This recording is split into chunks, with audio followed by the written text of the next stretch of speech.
This time on Bishop's Bits, I go solo camping. I'm on a mission to the Coromandel with my dog Inde. We hopped in the Land Rover, which would be our home for the next 3 nights, and headed out to one of the most beautiful places in New Zealand. Mr. Bishop wouldn't be joining us on this trip, as he had a work trip to Melbourne. So, when the boy is away, the girls will play. The winds were reasonably strong on this trip, so we were planning on staying on the eastern side of the peninsula at the Whitianga campground. That's on night 1. That would protect us from the westerly. Then, on night 2 and 3, the winds changed to an easterly, so we would head back to the western side of the Coromandel to stay at Ototu Farm Camp. We would head up to the tippy top of the peninsula to Port Jackson for a day trip. We've been having unseasonably terrible weather in New Zealand this year, and this part of the Coromandel we headed to had been hit hard by Cyclone Gabrielle earlier in the year. Many of the roads have washouts and slips, and the main road across the peninsula is actually closed now for the foreseeable future. So the coast roads are really the only way around this area. The plan was to maybe throw a line off a rock and catch some fish, but really most of it was just about enjoying the amazing scenery that was on offer.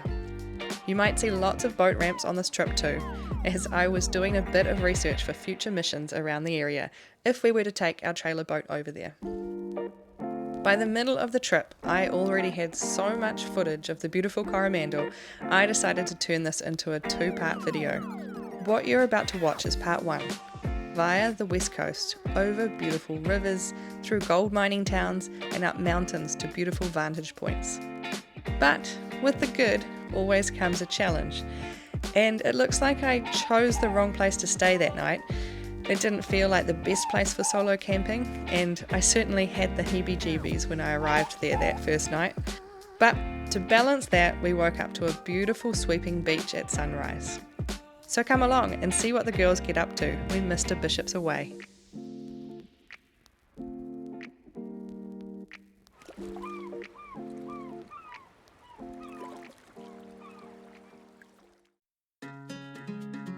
It took us a while to get out of Auckland this morning. I kept getting waylaid with work calls. Finally, we got going, and it's around midday now.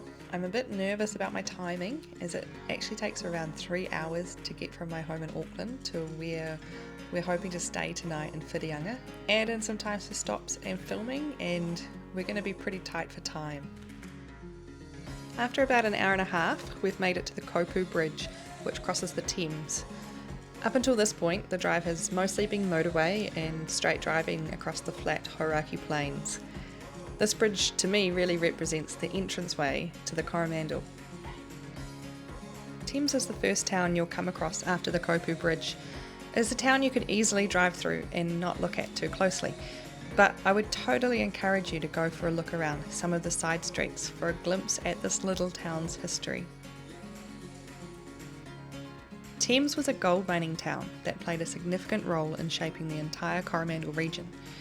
This is a cool little tour of a mine that I've done once before, and I totally recommend, if you want to see what's down that tunnel, go take the tour. It's very cool. The discovery of gold in 1867 sparked a rush of prospectors, transforming Thames into a bustling mining town. As the gold rush gained momentum, the population of Thames skyrocketed, and the town quickly expanded. The town became a melting pot for cultures, very diverse, all sorts of nationalities, with people from Europe, China, and many other parts of the world. At its peak, the town's population reached around 20,000 people. This made Thames one of the most populous settlements in New Zealand at the time. Today, the population is around 7,000. The wharves along the Thames River were vital for the export of gold and timber here. This is the Burke Street Wharf. The length of the wharf meant that sailings were less restricted, although evidently still many larger vessels got stuck in the mud. Perhaps Mark and I should take a lesson from this and be careful about launching our boat here in the future. Now we're just continuing up north along the coast road to explore some smaller towns and boat ramps. You can definitely see where some slips have come down, but we haven't come across too many stop-go signs yet though. We're just checking out the Puru Boat Club now. The ramp has 2 concrete lanes and is pretty exposed to the easterly wind. There's a suggestion of tractors, but I think we'd be fine here with our boat. further north now, just a quick stop at a smaller boat ramp. Last but not least on the list of boat ramps to visit today is the Whitianga boat ramp. This one gets very busy during the weekends and summer holidays. It looks like perhaps 2 trailers could use the concrete ramp at once. It is very sheltered down this little estuary, and it has a ton of parking and toilets. So we're off again, now steadily climbing up quite a hill. I wasn't really expecting such a departure from the coast road, but I suppose we have to cross the peninsula at some point. And we've finally reached the top. Super beautiful looking out to the north towards Coromandel. And now looking out to the west towards the Firth of Thames. And back again to the north. So we've just turned off now from Coromandel town, heading towards Whitianga. This is some seriously steep and windy road. The view here at the top is pretty incredible. And finally down the other side.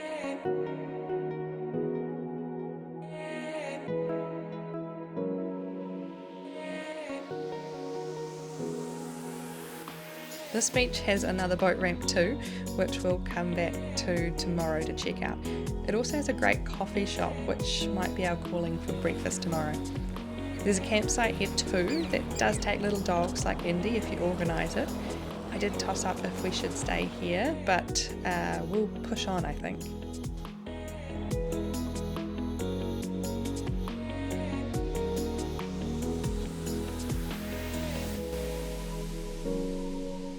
And we've made it to beautiful Whitianga for the sunset.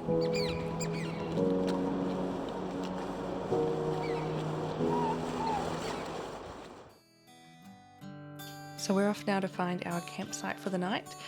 I'm feeling a little concerned, it's getting quite late, so hopefully all is well when we go to check in.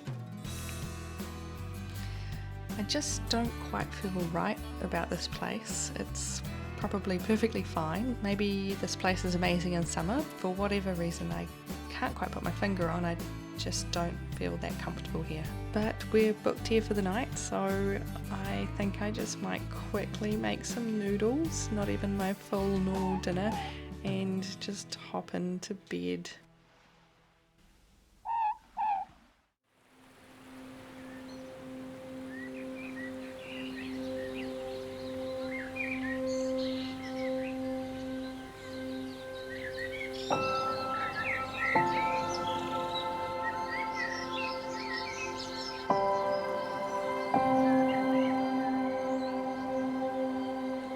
So there is a silver lining in not feeling 100% comfortable at that camp last night. It meant that I woke up really early and got out of there ASAP.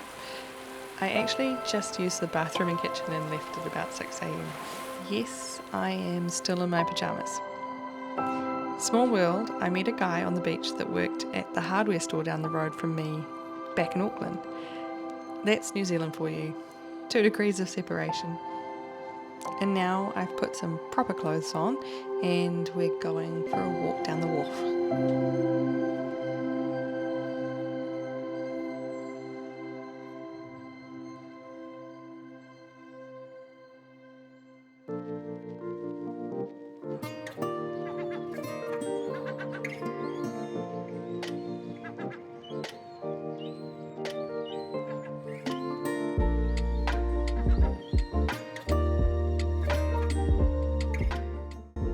In beautiful Whitianga this morning. We're just going for our morning walk. Inde is having a ball. She's getting all dirty because, you know, you got to have a dirty dog in a car. Really helpful. So yeah, we're just going for our little walk this morning and having a look at the boat ramp for future reference, and then we'll hop in the car and head back around to the western side of Coromandel. That's a pretty good walk, eh, Inde?